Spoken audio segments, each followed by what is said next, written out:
Hello, and welcome to Read the World. My name is Derek Main, and I review translated literature. Today's review is going to be this beautiful, beautiful book, Ornamental, by Juan Cárdenas, translated by Lizzie Davis, and this is from Coffee House Press. I have to give a quick shout out to author Mark Haber, who's also a bookseller at Brazos bookstore in Houston. I saw an Instagram post of his just briefly talking about this novel, and so he hand sold it to me virtually. I bought it from Brazos and devoured it in one sitting. It's definitely a one-sitting novel, an eerie experience, beautifully captured. Get to the plot sort of real quick rundown. It is a doctor is sort of our main character. This doctor is an experimental doctor that's giving a new drug to these 4 patients. So he's in sort of a laboratory setting as he administers and then watches the effects of this drug on these 4 women. This drug is only for women, and it's sort of like an ecstasy but times 10, miracle sort of drug. And they are, he's working for a private company that has spider monkeys for security. I mean, is that right? Yeah, security team made of spider monkeys. I want to make sure I said that right, because as soon as I even said it, I was like, anyway, the novel's pretty nuts. And so they are testing this new drug. Simultaneously, it is about his home life as well, where he's married to what we can kind of guess is a fairly famous artist, and she has a showing that's coming up, and so their relationship, and then eventually their relationship with one of the 4 subjects of the test is the book. That's the novel, and it is an eerie novel. When I put it down, I actually called it horror literature. I do think that there are elements of horror, especially the kind that I like, the psychological horror, the type of horror that feels very immediate and possible, and not so much a ghoulish or supernatural horror. This is a very natural horror. It has that feeling. But interestingly, the stuff that I found so compelling about the book is a philosophy question that is running throughout.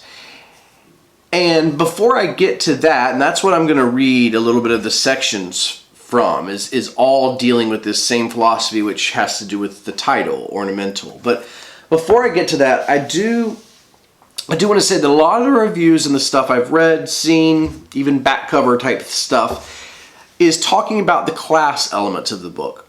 And so let me say that there are elements of class in the book. That's a big part of it. Certainly the doctor and his artistic wife, or artist wife, are of the upper crust, and they are of one class.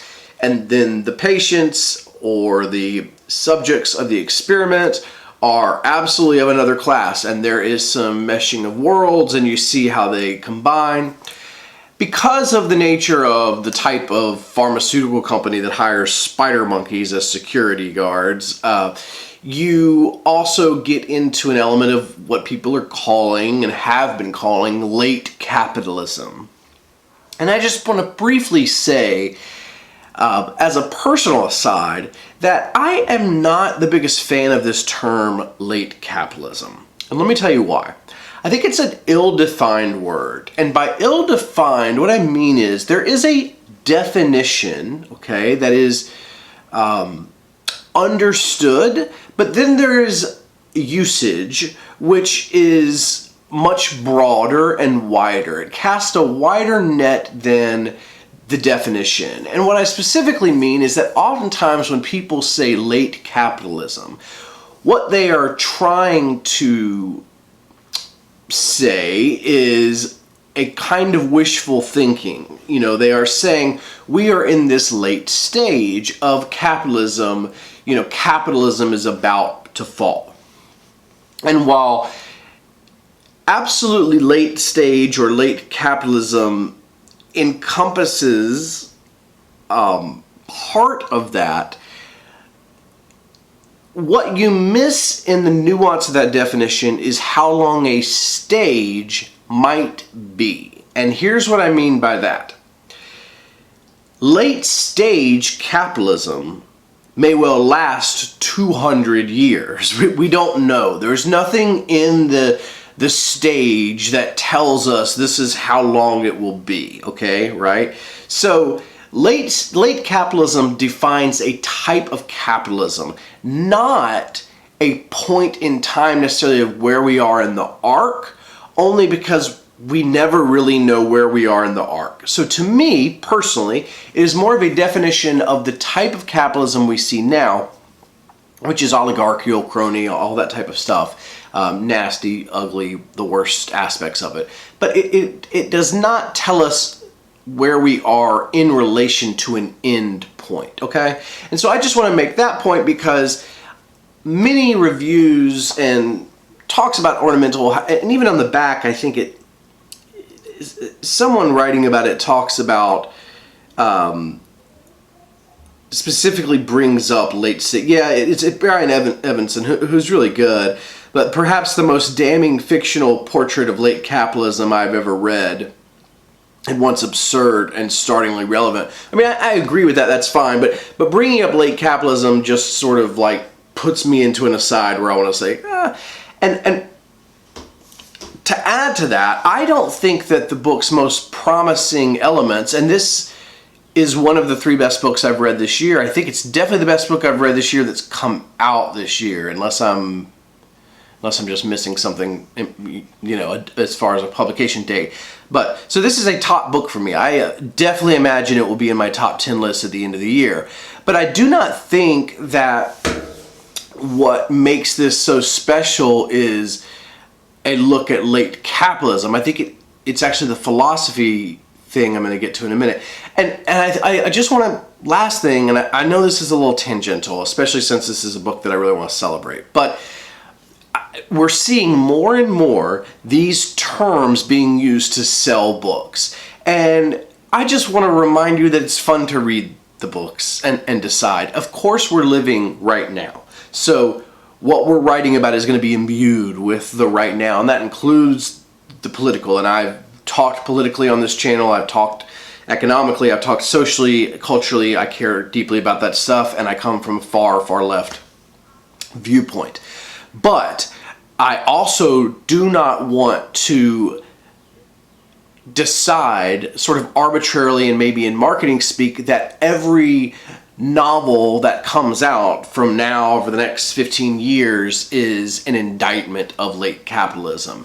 Because sometimes you are going to have elements of class, of course, and elements of our life, but that not necessarily be the primary thread of the book. So, that huge tangent out of the way, I want to get at the philosophy that I think is the string that really pulls this thing together, and it is specifically about what is ornamental, what is decorative versus what has substance and meaning behind it.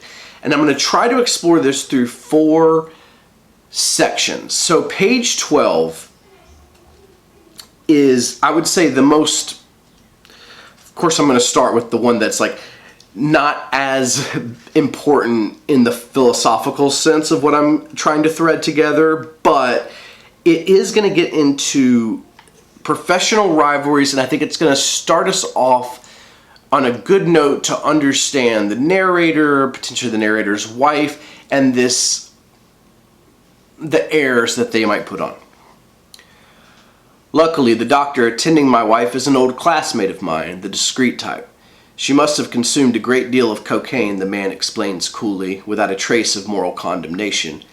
I think about our superior training, the professionalism instilled in us at school, the same attitude that kept us from forming close ties with our cohort.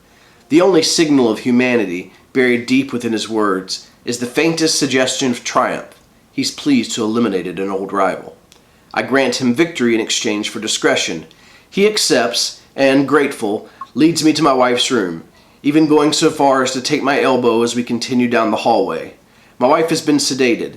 That's what my colleague, who's turned out to be a rotten winner, says. She'll wake up soon, he adds, before leaving us alone. And I think he's the rotten winner because of the gesture, the physical gesture that he makes. Like, It's almost like patting a baby. So we're getting here into those sort of rivalries, but I like this section because you hear the doctor talk about his superior training and sort of the professional decorum, the way they were taught. So they have a high intellect and they are technically proficient in something, but emotionally very lacking, and they were almost taught to have a distance. They were taught to separate themselves from the real going-ons of the world that they operate in. Let's move more towards the philosophy. So page 23. This section I'm going to read is, as you'll see as it comes out, the wife talking to a journalist at the opening of her art show. It begins with the narrator, the doctor, making an aside. Perhaps, as my wife likes to say, we have to completely renounce our urge to interpret. We have to completely renounce our urge to interpret, my wife says to a very handsome young bearded man, the reporter who's doing the interview. I'm sitting on the couch across the room, a cup of steaming green tea in hand, following the predictable course of each response as if listening to a stale melody. Outside it's raining. The city panorama streaks the glass. It's crucial that we acknowledge the fragility, the near non-existence, what we might even call the infra-existence of materiality. Over the course of this sentence, my wife brushes her nose with the back of her hand several times. And I say materiality because I want to call into question the very notion of work itself. There is no work. There's only the subtlest substance, insufflated with materiality, or rather with movement, beginning with a primary gesture, devoid of any meaning, with one piece sometimes even becoming indistinguishable from the next. The bearded kid makes no effort to hide his admiration for my wife, crossing and uncrossing his legs, smiling with glittering eyes. All right, let's start with that little knife in the beginning. We have to completely renounce our urge to interpret. I go back and forth with this philosophically, but obviously I have a channel where I try to slightly interpret translated literature, and I do like interpretation. I do like symbols and meaning. I do not think that everything in the world is imbued with them. I do think there are some things that are strictly ornamental, and I think those things have value. However, she, I believe, is saying here that everything is ornamental. We have to completely renounce our urge to interpret. And then she's going to get into that materiality.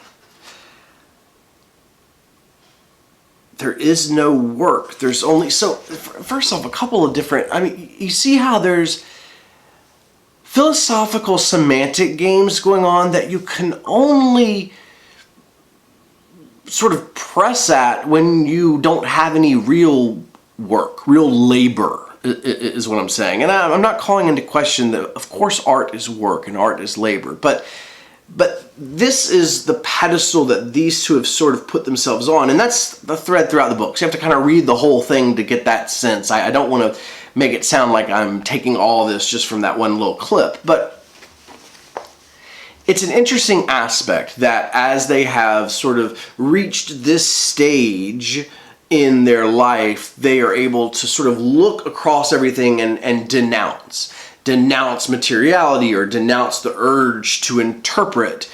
And it is their heights and it is their place that allows them this philosophical tangent. Well, let's move on to page 40, where we might find ourselves at odds with what we just heard. My wife said I overestimate language, that I can take her digressions too seriously. Especially, she said, since she's indifferent to the meaning of whatever it occurs to her to say. I'm just threading ideas together, like someone adding colored beads to a string, she said, following only an intuitive criteria, like in a child's matching game. So, this was sort of in reference actually to what had happened 20 pages earlier. He is, saying, hey, I heard you say this thing about grace, because there's a grace section, in there, and that same thing with the journalist. And she's saying, you pay too much attention to what I'm saying. Words don't have that much meaning. Okay. Well, that statement in and of itself, again, ties in with what she was saying earlier. She may think she is just stringing colored beads together like a necklace, But these colored beads, she's quite smart. These colored beads are coming together to create something. And so now we're seeing two instances where she is denouncing meaning, interpretation. She is taking it as life, and everything here is ornamental, even language. All right, last clip, page 42, is going to kind of close up this philosophical thread that I found the most interesting. It's the longest part I'm going to read, and then I'll end with sort of my thoughts on how this philosophy tore into the book. On our daily walks in the woods, she and her friend never tired of rhapsodizing about nature's perfect, ordered world, frankly idiotic comments prescribed by a paltry environmentalism. Then came the day when I was compelled to explain that the idea of ecosystems as clockwork entities in perfect equilibrium with the cosmos was obsolete. That in the history of the planet we've suffered ecological catastrophes far worse than the present one, whether provoked by ourselves or simple geological agents like bacteria and wind, and in spite of which life has always managed to prosper. In fact, I say if it weren't for some of those catastrophes, our species wouldn't exist, and neither would the fine arts. My wife and her friend are so outraged that we abandoned the subject completely. I like my wife's work. Would even say I genuinely share her intuition about the simple forms, and that's one reason we're living together. But her notion of grace collapses against the reality of the history of this planet as one great and immeasurable catastrophe. The idea that some things are essential and others are excess also collapses. Because nothing is excess, really. There's nothing that's strictly decorative or superfluous. Everything serves a purpose, to the very degree that nothing serves any purpose at all. And in nature, no one knows who they're working for, as the saying goes. So I really like that. I want to close that up, that sort of section. I think that puts a kind of a bow in their philosophical disagreement. I also think I pronounced superfluous terribly, but anyway.